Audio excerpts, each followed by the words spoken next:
Gubernur Sumatera Selatan Herman Deru melantik Heri Amalindo dan Sumarjono sebagai Bupati dan Wakil Bupati Panukal Abab Lematang Ilir atau Pali periode 2021-2026 di Gria Agung Palembang Jumat kemarin. Keduanya terpilih dalam Pilkada serentak 2020 lalu yang sempat dilakukan pemilihan suara ulang di sejumlah TPS.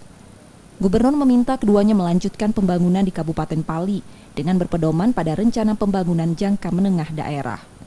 Herman Deru juga memberikan bantuan gubernur sebesar 72 miliar rupiah untuk Kabupaten Pali sebagai bantuan keuangan daerah yang mengalami kontraksi sejak 2 tahun terakhir.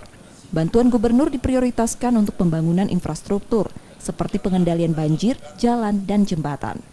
Saya ingin keberlangsungan pembangunan di Pali itu jangan sampai stuck. Hari ini langsung saya berikan bantuan gubernur secara khusus. Jadi setelah ini akan saya sering berikan untuk Pak Heri dapat segera melaksanakan pembangunan dengan gerak cepat. Kembali dilantik untuk periode kedua, Heri Amalindo dan Sumarjono bertekad melanjutkan program pembangunan yang belum tuntas di masa jabatan sebelumnya. Sesuai jargon kami kemarin yaitu lanjutkan. Jadi melanjutkan yang belum kita selesaikan. Jadi kalau separuh selesaikan. Rumah sakit. Nah, sakit ini kan biayanya besar, itu bertahap. Dibantu Bapak Gubernur, PD kami. Hanya contoh-contoh yang strategis, yang tahapan untuk kita laksanakan ke depannya.